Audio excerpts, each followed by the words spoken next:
Dun, dun, dun, dun, dun, dun. Dun, dun, dun, dun, dun.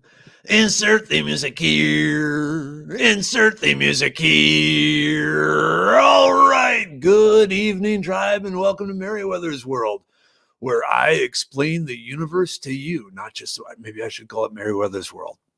Too late for that. So, good evening. For those of you who don't know who I am, my name is Dr. Mark Merriwether Vorderbruggen, PhD chemist, author of The Idiot's Guide Foraging, and doer of many, many other things. Welcome. So tonight we are talking solar power and the basics, kind of a solar power 101. For those of you who really don't know anything about solar power, but want to start looking into it, I'm going to show you what you need to know, what parts you need, why you need those parts, and the calculations you need to do to be able to make or to get everything doing what you want it to do. Now, I will tell you right off that you might be somewhat disappointed by the overall power that you can get from solar panels and also the end cost. But for small emergency type power sources running things like iPhones and computers and Wi-Fi and computer network, things like that. Yeah, worth doing for that. All right, we got people here, and I see uncommon bees. So let's do this quick. Let's say a word from some of our sponsors, and I was hoping Uncommon Bees would be here because, yes, they run their homestead on solar power for the most part there. So let me just put up the Uncommon Bees info. Check them out. Whoops. Let me do this. Whoop. Stop screen. Okay, share. Application window.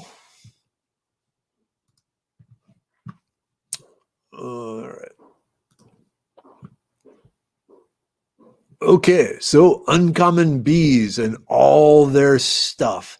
If you are looking for any bee sundries, from different infused honeys to different beeswax created type, cosmetic aids or skin creams, all sorts of stuff, cordyceps mushroom, maitake, goji berry, yeah. Oh, the Sacred 7 infused honey, totally excellent. And then I also got to do a shout out to Wazoo Survival because they are the ones that actually pay for the StreamYard account that allows me to bring this to you. And of course, with them, okay, all sorts of stuff. Go to the shop. Okay. The Wazoo Foraging Bandana. You know what? I'm going to cheat. Well, anyway, check out Wazoo. Again, for the sort of stuff that gets you home when you've gone off and maybe done something really cool and exciting that kind of started going bad. All right. So we will stop sharing that now. Okay. Just a quick other thing, of course, go to foragingtexas.com to see upcoming classes. We are entering the class, the happy class time season for foraging because there's lots of cool stuff out there and it's not too damn hot yet. So Foraging Texas for all that, check it out. Oh, you forgot no, I thought I put it up there. Well, okay, let me try it again here. Thank you for Uncommon Bees. So if you order between now and 9:30 tonight on Uncommon Bees and use the coupon code Forking Weeds, you get 25% off. That's pretty damn amazing. Okay, so like I said, tonight we are talking about solar power. So plant questions and things like that, not going to be what we're talking about. So let me get back to the share screen, and let us jump right into that. Okay, so solar power. I'm a huge fan of solar power. I have lots of solar panel-y type stuff. I got small solar panels, I got big solar panels, and all the solar panel sundries. So after the Snowmageddon that occurred, people were interested in that. So I thought I'd bring it to you all. So without further ado, like I said, this is what we're talking about tonight, solar power systems. We'll be looking at the solar panels. We'll talk about their pluses, their minuses, their powers, things you need to know about it, the charge controllers, the batteries, power inverters, and a few other gizmos that aren't on here. But at the end of the show, you will pretty much understand what this is, why you need it, and how to calculate what you need. So moving on, let's start with the solar panels because they are really the key if you are doing solar power. Kind of makes sense there. So to give some size type things here. So this is the 10 watt solar panel here. So still fairly big. I mean, it's more than a foot long and, you know, about 8 inches wide.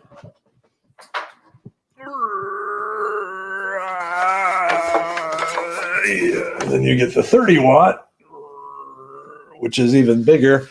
And my 100 watt, I'm leaving where it's at because I don't feel like hauling that around because it's pretty big and they're somewhat heavy.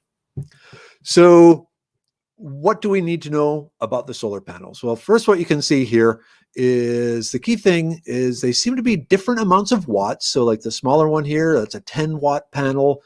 This other one here, the square one, is a 30 watt panel, and this big rectangular one is 100 watt panel. Whereas they all have the same 12 volt voltage. So let's go into that, shall we? But before we do that, we need to talk a little bit. If you are pricing out solar panels, the first thing you'll see is you will be offered either monocrystalline or polycrystalline. And the monocrystalline, it uses one giant crystal, whereas the polycrystalline uses lots of small crystals. The monocrystalline, because it is one big crystal, it is much more efficient. So you get more power per square foot. So the monocrystalline, they will produce more power for their size, but they're also going to cost more. The voltage or the power coming out of a solar panel is what's called DC or direct voltage. So if you think of a battery, how it has, you know, the ends very, you know, like we got a battery here, and the electricity goes out through the circuit and comes in the other end. That is a direct current. The electricity just flows in one direction the whole time. Whereas alternating current, if you know about the outlets in your home, they are generally a 110 alternating current. And that means the electricity is moving in a sine wave where it is going up to 110 volts and then down to negative 110 volts and up to a positive 110 volts and down to negative. And so the direction of the energy goes flipping back and forth, generally at 60 times a second. And this is due to the way a generator works versus a solar panel works. So a generator with its rotating stuff, it's alternating the electricity back and forth, whereas a solar panel is just sending it, you know, straight up, straight down. Okay. That comes into play later on when we're talking about what you can connect to a solar panel. Next thing, the 12 volt DC minimum. What this means is most solar panels here are set up to put out the voltage of 12 volts. So if you think about a little battery, like a flashlight battery or the AA, they put out 1.5 volts. So they're putting out a lot more. The 12 volt is what your car battery puts out. So if you want to get an idea of the voltage, not the current, voltage is different than current. We'll get into that. But the voltage, it's at a 12 volt system. So anything theoretically that you can plug into your cigarette lighter in your car would be the same voltage as the solar panels. Now, the thing is, depending on how the panel is angled and temperature, if it's shaded or not, if everything is perfect, The solar panel, even though it says it's a 12-volt DC type thing, it can actually get up to almost 20 volts DC. So this panel, it's basically, it's sold as a 12-volt, but if everything is absolutely perfect as far as alignment and sunlight and temperature and all that, it can actually be kicking out, close to 20 volts. And you're thinking, wow, that's awesome. That's great. Well, it's great, except that once you get above about 15.5 volts, it can start damaging your batteries. And we'll talk more about that too. But that's the thing. The solar panel can actually put out, more power than what is necessarily good for your batteries. Okay, some other things you need to know about solar panels. One thing that people don't realize is when hot, the power output decreases. So they become less efficient as they heat up. What makes them heat up? Oh, maybe being in direct sunlight. So getting a lot of sunlight on them actually, causes them to lose some efficiency. They get more sunlight, which they can convert into power. But as they actually heat up, they lose some of the ability to put out power. Whereas when they're cold, the power output increases. So when you're going to get the 20 plus degrees, I see Uncommon Bees and there puts out about 21.7 volts DC. So on a cold winter but sunny day with it angled perfectly at the sun, you're going to be cranking out some volts. That could be a problem, like I said, if it starts too much for your battery. Okay, so I mentioned here tilting towards the sun increases the power. So you want to have, the sun isn't directly overhead. So laying the solar panel flat isn't as efficient as tilting it towards the sun. So here's the sun hitting the rays, so when it's direct, it's good. If it's flat, it's going to be spread out. You're not going to get as much. So one of the things we'll talk about is how to calculate the proper angle to tilt the solar panels to maximize what power they get from them. Whoops. Okay, so as long as there's light shining on them, they will produce power. So even through some snow, most of you have probably never laid buried under snow, but light can come through several inches of snow. It's not a problem. Also with shade over them, a tree branch or something, they will still produce power. They may not produce as much power as with, full bright sunlight, but they're still going to produce power until it's pretty much almost full dark is when they stop producing power. Now, another key thing is you cannot connect non-similar panels together. So like I have the 10 watt, I have the 30 watt, I have 100 watt. I can't link them all together and all use them at the same time to charge like one battery bank. Because it's like hooking a 9-volt battery to a car battery to a AA battery. Basically, whatever one is the strongest, has the most watts, it's going to pump all its power into the other solar panels and pretty much destroy them. So you have to match the solar panels together. So you want to use 30 watt, 12 volts, just 30 watt, 12 volts, or 100 watt, 12 volts, or 10 watts. Like I said, you can't mix 100 and a 30 or 100 and a 10. I'm not even sure about putting 10 watts and one 100 watt together. I don't think that will work. All right, so let's talk about some of the calculations you need to do, especially in how you link the solar panels together. So if you have a flashlight and it takes several AAA batteries, you put them in lined up in a specific way where you have the positive, the negative, the positive, the negative, and so you have positive to negative. So that's called connecting them in series. So when you connect the, the positive and negative or negative to positive, in that case, the voltages are added up. So going back to our flashlight example where you have two 1.5 volt batteries, positive to negative in the flashlight, you're actually delivering 3 volts of electricity to the bulb of the flashlight.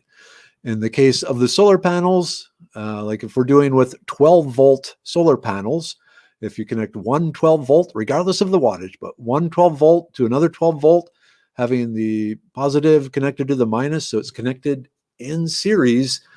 You add the voltages together, so you get 24 volts of power.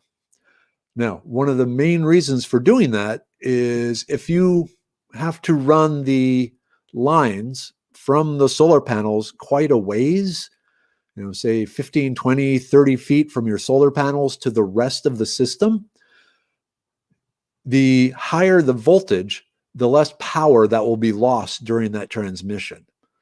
So when you're trying to eke out every little bit of power from your solar panels, which generally you want to do, and you have a long run between the panels themselves and whatever battery system and so forth that they're connected to, then you generally have to have higher voltage. You would attach these in series. In my case, I have short runs. I don't have to worry about voltage loss, so I connect them in what's called parallel, where going back to the batteries, it'd be like connecting the two positive ends of the battery and the two negative ends of the battery together, and then running outwards from there. So you have the positives connected and the negatives connected. And what happens there is the voltage stays the same. So the voltage is still 12 volts, but now the current increases. It's additive. And if you think about current is okay, let's do a hose example. Voltage, if you were looking at water flowing through a hose, voltage would be the water pressure. How many pounds per square inch is that water coming through the hose? The current would be how much actual water is coming through it. So do you have a hose this big putting out 1.5 gallons per minute? Or do you have a hose this big putting out 1.5 gallons per minute? But that load of water coming out, that mass of water, it's the bigger the water would be more equivalent to higher current. Okay. Oh, cool. Uncommon bees. They do make charge controllers that allow for mismatched panels. Okay, we'll get to that. But going back to the parallel. So in my case, I want lots of current. Think of current as lots and lots of electrons. They're only cruising around at 12 volts, speed-wise, but there's a lot of them, a mass of them going to my batteries to charge up the batteries.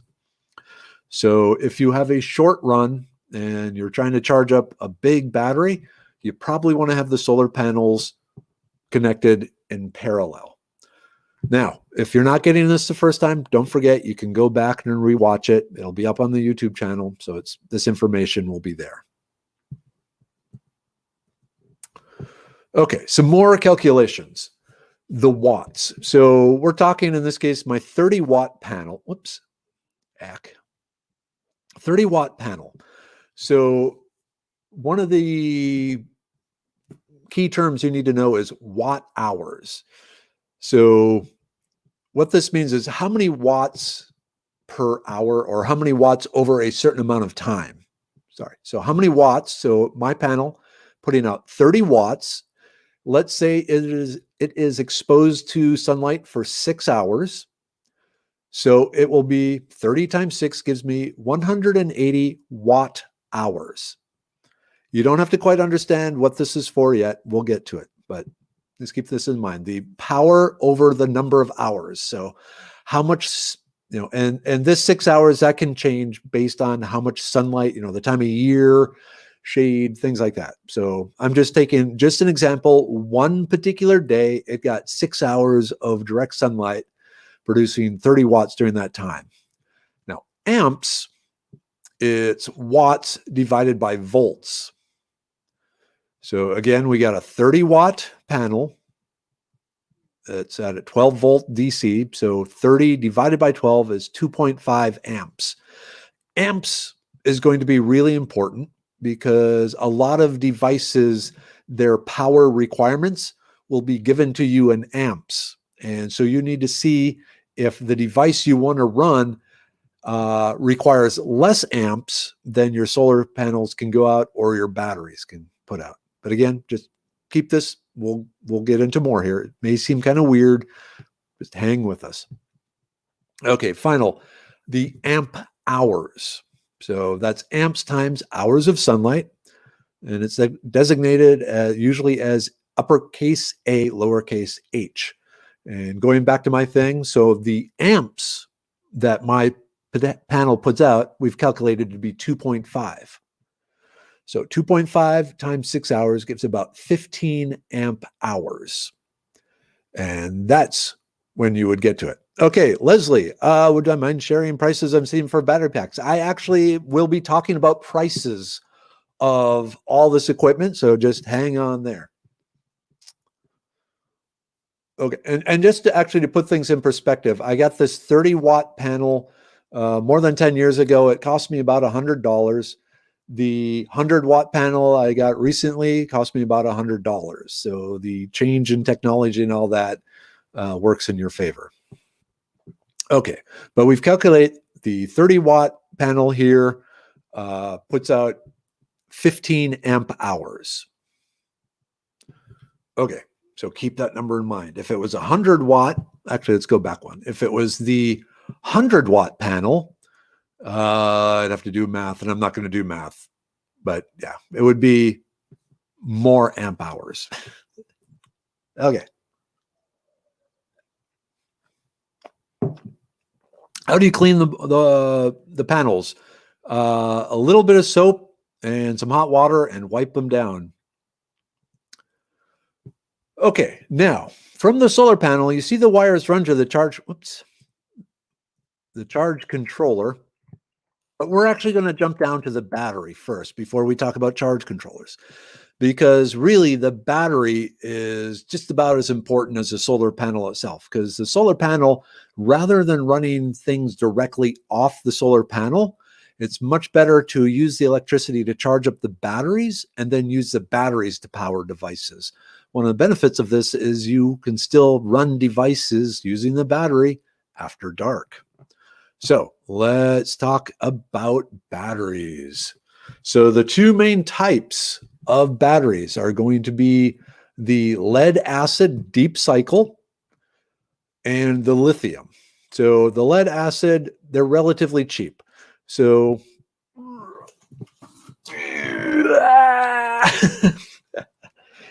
so like this one here, it is a 35 amp hour battery, and it's around $60 and very heavy. Okay, because it's filled with lead. It's like a giant block of lead. So relatively inexpensive. $70 with the right coupons and some shopping around, you get them down around 60. Very heavy. You can only discharge them down 20%. So if here is 100%, you can only discharge it down to 20% rather than all the way down to 0, because if you discharge it more than 20%, you actually damage the battery. Sorry. Depth of discharge. So you can actually go down to 20%. So without much damage to the battery, you can drop it down to 20% of the initial charge. What's best, though, is if you only drop it to about 50% of the initial charge. The lifespans of these are about 3 to 6 years, depending on what type you get.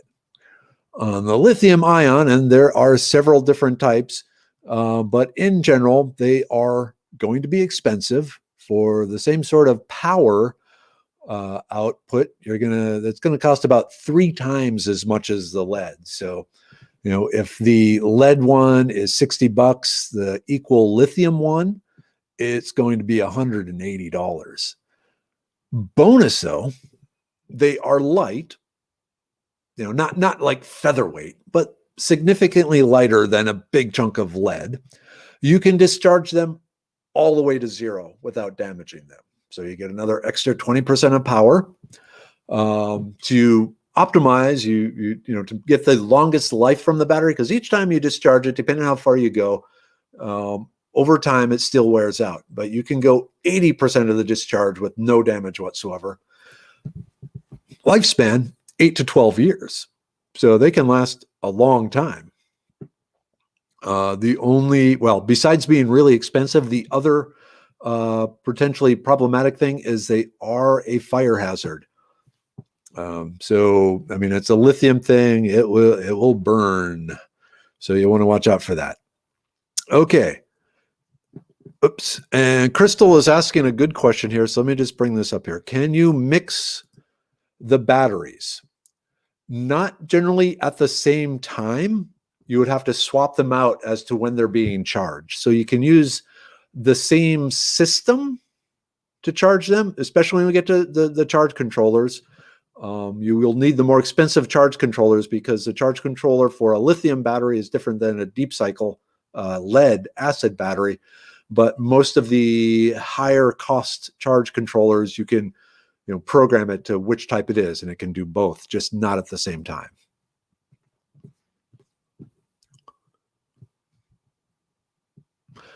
Okay. Actually, and Nick puts up a thing, the deep cycle. So the deep cycle, when you think of a 12-volt battery, like you say, normally you think of your car battery. Those are designed to produce a whole bunch of current really quickly and then get recharged a few times, well, every time you drive the car. The deep cycle are designed for a slower release of energy, which in a nutshell allows you to charge them up and discharge them more than you would with the car battery. But that's a little deeper than we need to go right now.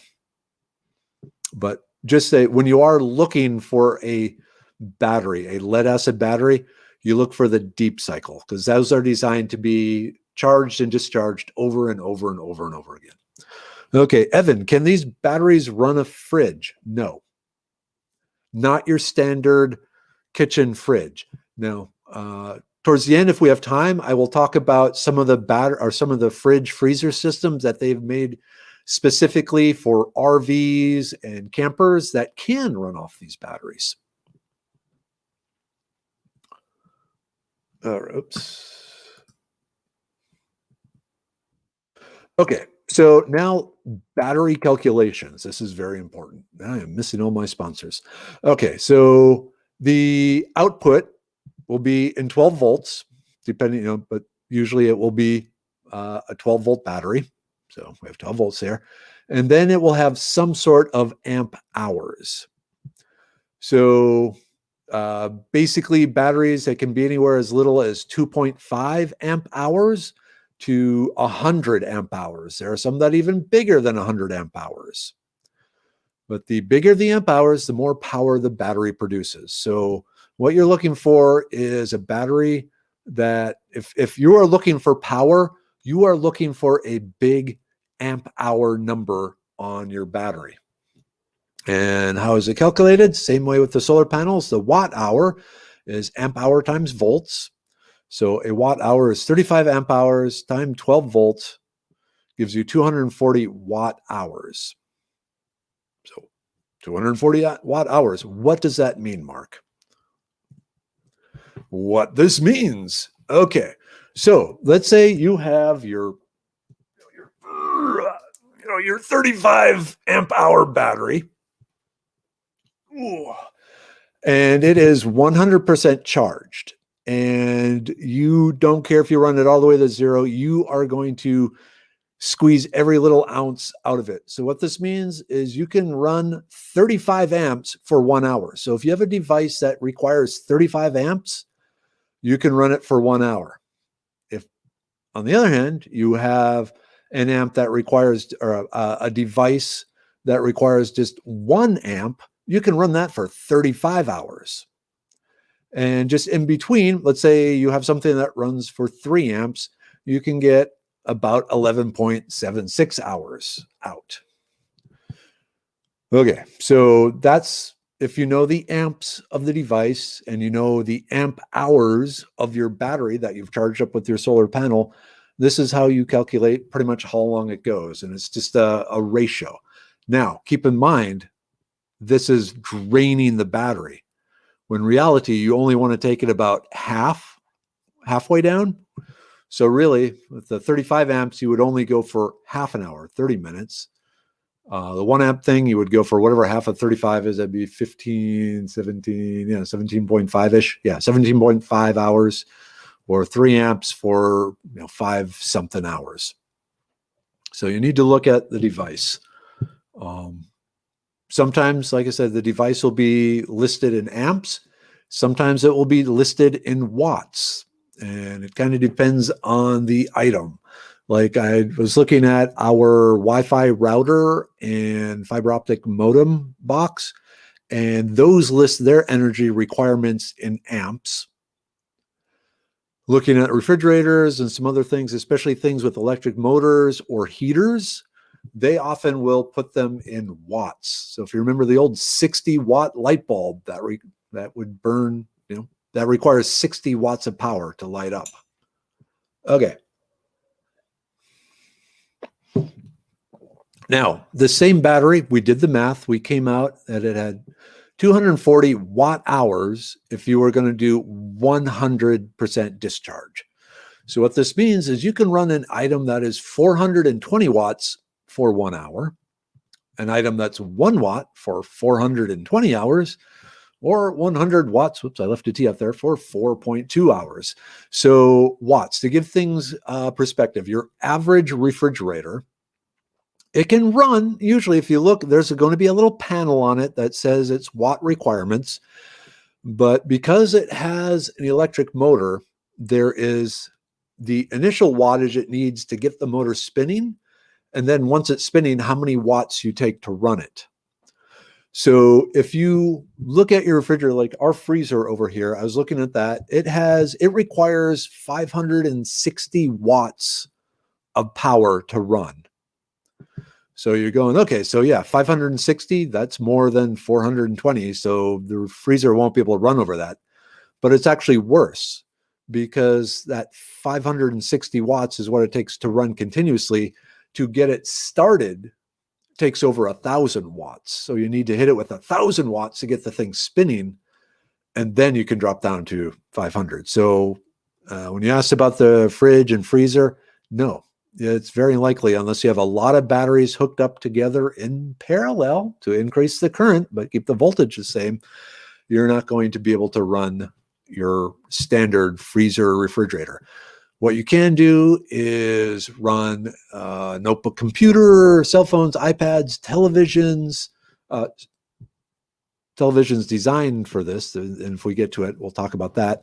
But things like that. So smaller energy demand things.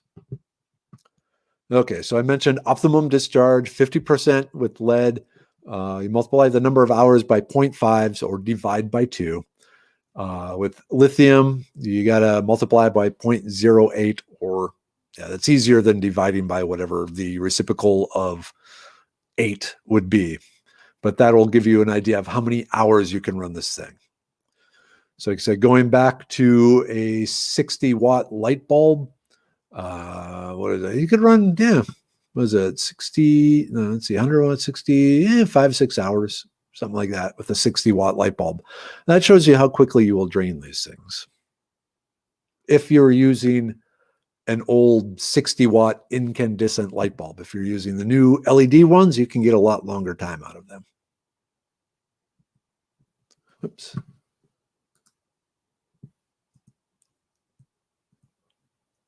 Okay, so going back to how long does it take to charge this battery? Because that's what you're probably wondering to do. Okay, I got that solar panel. How long is it going to charge this battery? How long does it take to charge this battery? So to that, we go back to the amp hour thing. So if this is a 35 amp hour battery, and I don't know how well you can see, but it actually says here, 35 amp hour. If we are using a 30-watt 12-volt solar panel, we have to remember, we have to figure out the amps. We divide the wattage of the solar panel, which you will say on the panel itself, by the voltage. And we see it's a 2.5 amp solar panel. So if we divide the 35 amp hours of the battery by the 2.5 amps, we see it's going to take about 14 hours of direct sunlight for this panel to charge that battery. So that's pretty much a full day. And that's under optimal, ideal situations. But if we jump to a 100-watt 12-volt solar panel, so again, the amps are 8.33 amps. So when we divide watts by volts, 8.33 amps. Now 35 amp hours divided by 8.33 amps gives us 4.2 hours. So that is very, that is reasonable. Theoretically, you could almost charge 2 batteries a day at that. And especially later in the summer after a hurricane, when we got 14 hours of sunlight, you can get some pretty good charges on some numerous batteries. Okay, so that's if everything is optimal. Usually a rule of thumb, though, is add 10% to the time. So if you are using a 30-watt panel, it's taking 14 hours, 10% of that would be 1.4. So it's actually going to take more like 15.4 hours to charge. Or in the case of the 100-watt panel, 42 extra minutes. That would pretty much bump it up to 5 hours to charge this battery.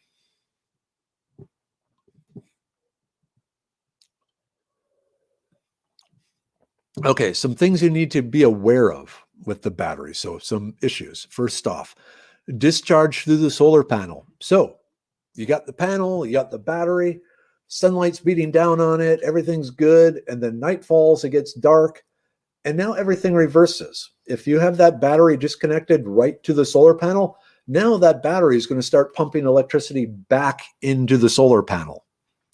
This is not good for the solar panel. The power flows from the battery to the solar panel. There are little devices that you can put in there that stop that. We'll talk about that in the accessories part. But if you just have the panel connected directly to the battery, during the day, the panel can damage the battery, and during night, the battery can damage the panel. So that's why we have this extra stuff in there. Okay, we already mentioned the over voltage. The solar panels can put out 20 volts. Uncommon Bees mentioned 21.7 volts. And a number of batteries start getting damaged if the voltage is high. And so again, if you have everything lined up that the solar panels are just cranking out all the power, you could end up damaging your battery. And then actually overcharge. If you have a charged battery and you keep trying to pump voltage into it without some sort of voltage controller or regulator, you're going to overcharge the battery, and that will damage it. So directly connecting the battery to the solar panel, generally not a good idea. Okay, let's take a minute to do a shout out to the sponsors. So I'm just going to put the links up here. So Campcraft Outdoors, if you like outdoorsy, hardworking gear, definitely want to check them out and use the Take 10 coupon to get 10% off there. And then, of course, our favorite shop, the Fear and Dread in Vidor, Texas. So all your survival needs, if you use the coupon code TRIBE, you get 7% off there. Okay, so we talked about the panels, we talked about the batteries. Now let's talk about the charge controllers. And there are different types, and I'll talk about them. So in a nutshell, the charge controller takes the electricity from the solar panel and makes sure it is appropriate level voltage and current and so forth for the battery itself. So it's put in there to help prevent all these solar panel issues, battery issues that we just talked about. There are 2 different types. There is a low cost type 1, and these are cheap. They're under like $30, and they're very simple. They are computerized, but it's called what's called a pulse width modulation. You don't have to worry about what that actually means. But what that does is it's a way of helping maintain the overall health of the battery by kind of pulsing it and desulfurizing it. It also controls, how much current is flowing to the battery. As the battery fills up, the charge controller reduces how much current is flowing to it. So it's like when you're very carefully measuring out, like say you measure out 6 cups of water, at first you quickly dump in 4 cups or 5 cups. And then after that, you more slowly add the water so you don't get above that 6 cup. That's what the charge controller is doing. It's as the battery fills up, it starts slowing down how much electricity it delivers to it. And then once the battery is full, it can note that and then just batteries over time just naturally lose some power. So the charge controller will feed it back and keep it topped off at that 100% level. So like I said, these, if that's all you want to do, these, $30, under $30 PWM charge controllers are a great addition to your system. There is some limitations to them. So it has limited user input. So if you want this, you need to know what type of batteries. If you're going lead acid, you have to get one designed for lead acid. For the PWM charge, if you're getting a lithium, you need to know, need to match the PWM. But again, they're cheap. So theoretically, you could have, a different PWM for each different type of battery. You do need to match the voltage of the PWM to the panels and the batteries. Remember how we were talking about if you hook the panels in series, you increase the voltage. This can't handle it. This one is designed for 12 volts. I mean, it says on here, oops, the 12 volts. Oh, it will go up to 24. Okay, cool. So this one, you could link two panels together and still be okay. The rated current is 10 amps. Now, we saw with the 30 watt panel, it got up to 2.5 amps. So you still have plenty of room to play here. And then the maximum voltage is 50 volts. So again, if you have two panels that are both cranking out 21.7 volts, because you got it so perfectly aligned, you're going to be right at the edge of blowing this thing up. Okay. Now, because of the way it works, trust me on this, it wastes some of the sunlight. And how it wastes that sunlight will be more apparent when I talk about the other type of charge controller, which has some extra special abilities to prevent wasting of the sunlight. But where you would use one of these cheaper ones, it's best for lower power systems. So under 60 amps, under 700 watts. Now 700 watts is still a lot. That'd be 7 of the giant panels. Actually, it'd probably be 6 of the giant panels, because you don't want to exceed the voltage or the current and the amperage. But keep that in mind. So lower system, like one single panel. I will say that this charge controller came with this 10 watt panel. So it was actually a package deal. Okay, they're good for use in hot weather and for small systems. So if you're building a portable power system that you can keep in your vehicle and take out when you're camping and move to the picnic table and then move to your tent and move to the outhouse or wherever you're going with it, to the beach, really, this is probably all you need. So the PWM, under $30 usually, for lower power systems. Now, the other end of the scale is what's called the maximum power point tracking, MPPT. So in a nutshell, it's way more computery. So you can do multiple things with it. You can just, by pressing a few buttons, you can tell it, now I have a lead acid battery connected. And then you take the lead acid battery and you're putting a lithium on. Now I have a lithium battery, and things like that. So it allows you more flexibility in the batteries. They are way more expensive. They're over $100. A cheap one might be $120. But the main thing, what I like about it, is it can change excess voltage into amps.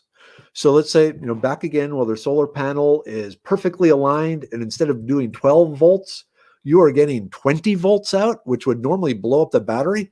This type of controller will take that voltage, and through the magic of Ohm's law and some other electronic it converts that voltage into current, which then speeds up the recharge time on the batteries. So remember, current is how much water is flowing through that hose. So lots of current is a lot of electrons. So the higher the current, the more quickly you can refill. Think of the battery as a bucket of water. The more water you're dumping into it per second or per hour, the faster that battery is going to fill up. So if you're dumping a whole bunch of electrons really quickly, because the device, the solar charge controller here, was able to convert voltage into amps, you're ahead of the game. So it can shorten the battery recharge time by up to 30%. So that's awesome.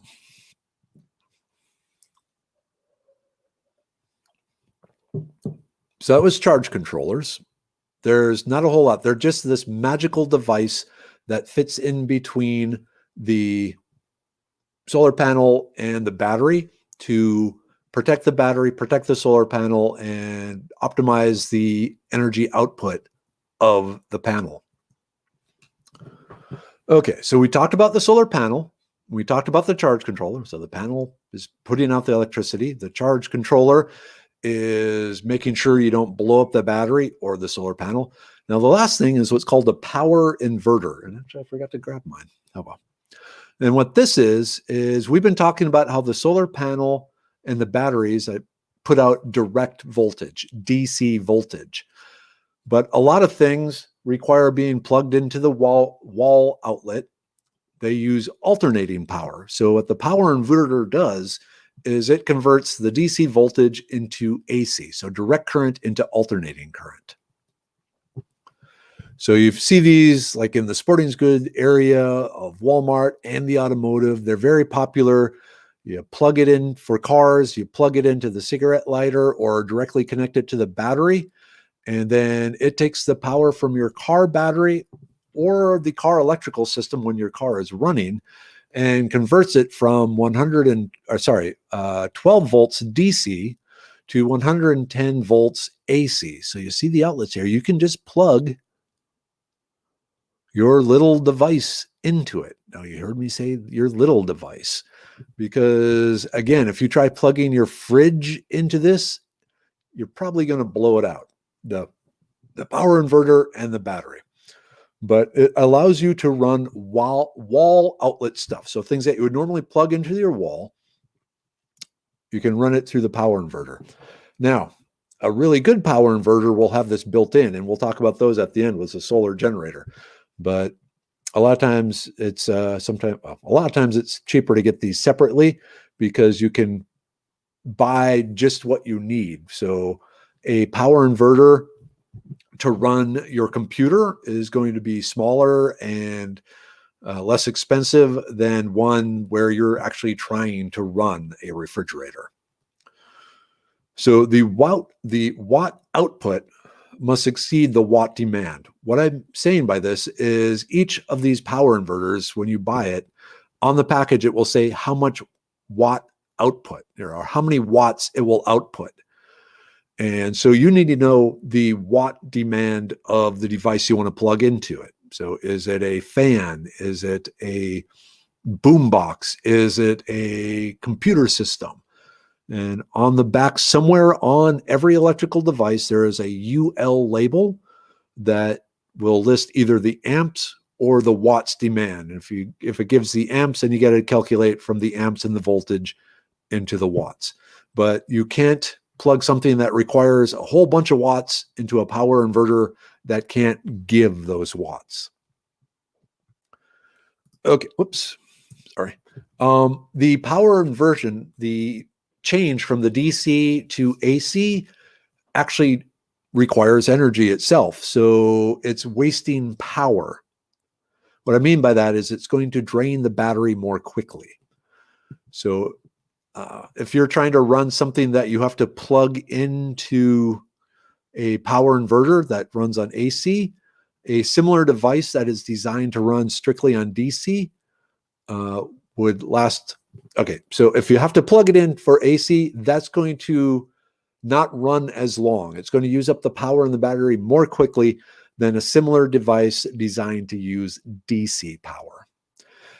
Place to find different DC power things is look at RV and automotive and truck stop areas. There's, for truckers, they have televisions and coffee pots and little coolers and all this stuff that's designed to run on DC power, which is way more efficient than converting the DC into AC and then running the AC. Okay, the other thing is just what sort of AC power is it putting out? So this first thing, if you remember at the beginning, I was saying how AC, it goes up to 110 and then drops down to negative 110.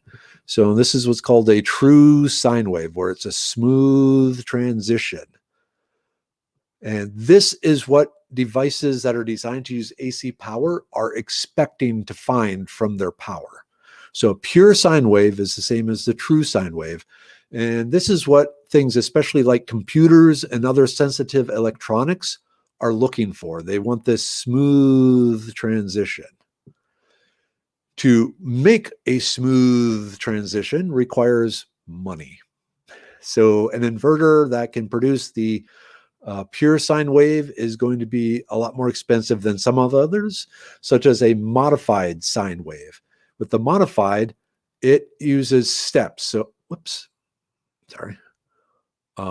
The electricity will step up, so it'll jump up to 110, and it'll drop to 0, and then you would think, well, isn't it just dropping through? But it'll actually have more steps. So it'll jump up to like 110, drop to 60, drop to 0, drop to negative 60, and then drop to negative 110, and then start climbing up again.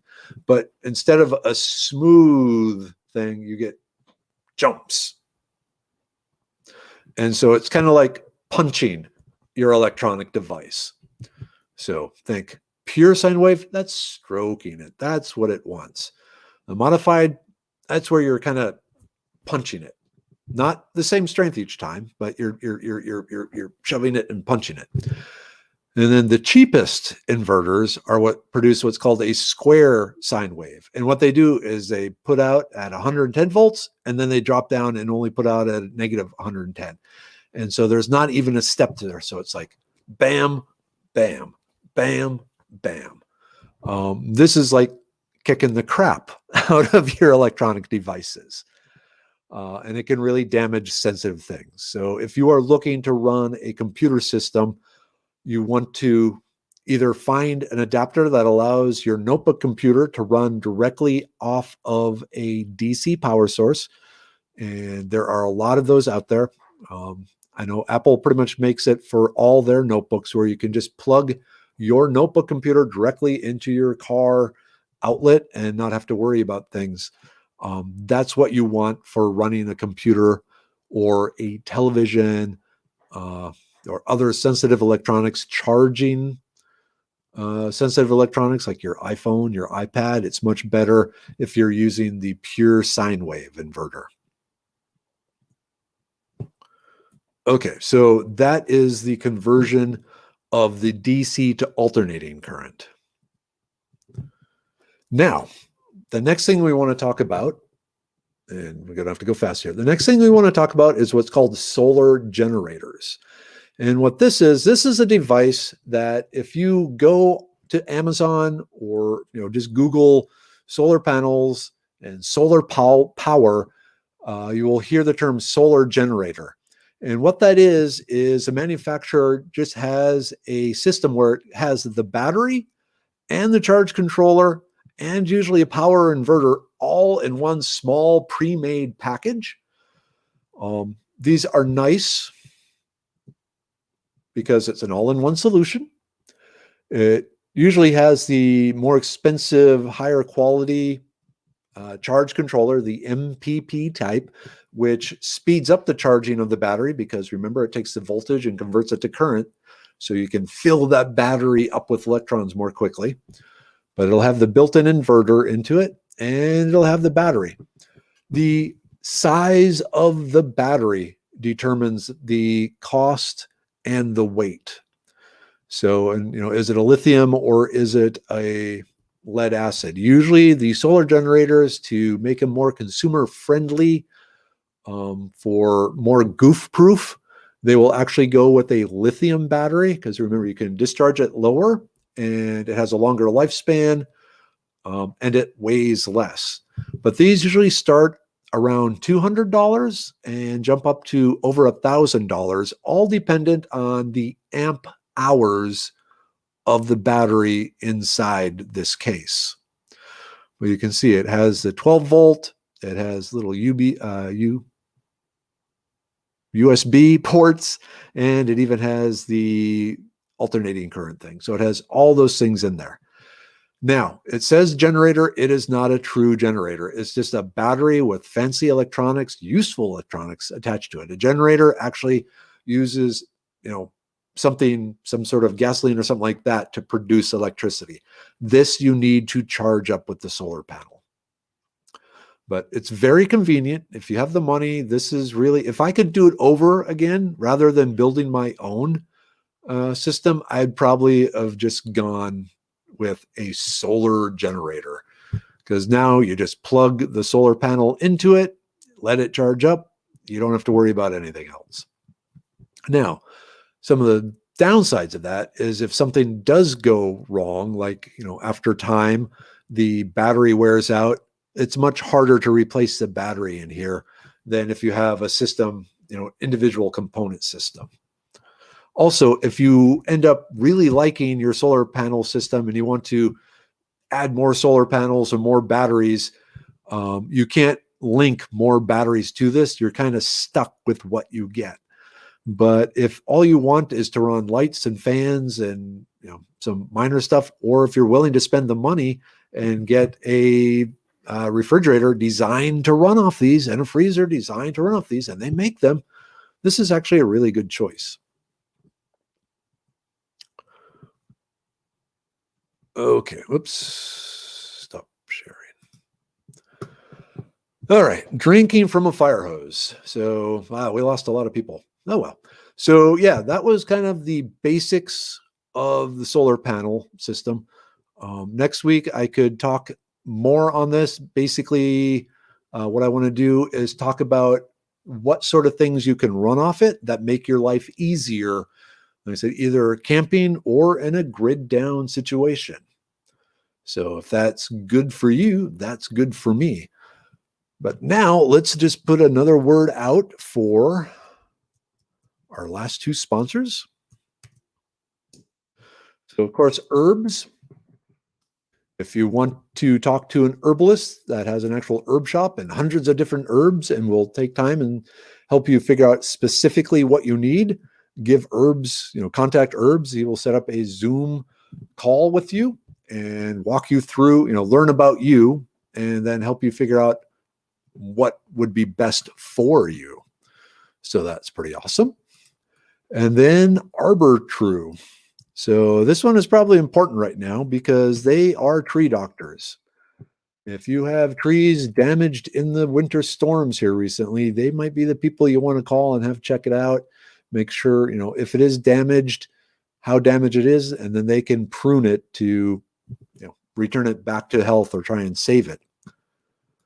And then, of course, Medicine Man Plant Co., my company. Now, the company I work for, I don't own the company. But if you're looking for ancient plants for modern issues and don't want to talk to someone on the phone, I got you covered there. Okay, so 857.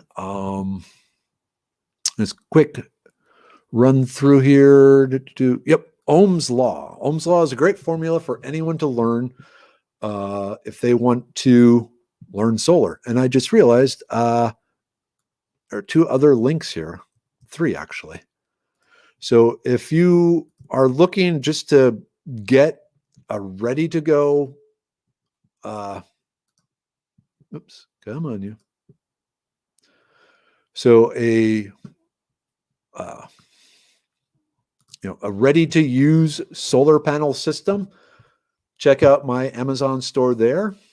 Or if you're the more adventuresome type and you want to build it yourself, I got you covered there too. And then one other thing here. So we were talking about having the angle of the panel at the right position. So I'm just putting this up here. Oops. So the sun angle calculator, you add 15 degrees to your latitude during the winter and subtract 15 degrees from your latitude in the summer to get the panel directly aligned. And I just want to throw this in here. If you want to know what your latitude is, use the latitude latlong.net, and you can put in where you live or where you're going to be if you want a mobile device. If you like Wazoo Survival, if they're traveling up to Colorado, the panel they want the window or the solar panels at up in Colorado is going to be a different angle than it is down here in Houston. It's like in Houston, our latitude is 29.76 degrees. So in the winter, you would add 15 degrees to that. So approximately 45 degree angle. So, almost like halfway. And then in summer, you subtract 15 degrees. So in that case, you're like 15 degree angle, which is, almost straight up and down. Okay, it is 9 o'clock. Like I said, hopefully you got something useful out of it. Next week, I'll be going into what you can do with your solar power. Maybe I can get some special guests looking at Uncommon Bees, looking at Nick Blackman, Wazoo Survival. It might be fun to talk about solar power with them if you guys are up to it, because they live the solar panel life. All right. But it is 9 p.m. Time to shut this down. Remember, you can see replays over on the YouTube channel. I guess I can even put that here for those of you just coming in. So you'll be able to see it there. It will be under Season 4 of Merriwether's World and also in the Emergency Preparation YouTube playlist. Okay. We'll end here now. All right. Good night, everyone. End broadcast.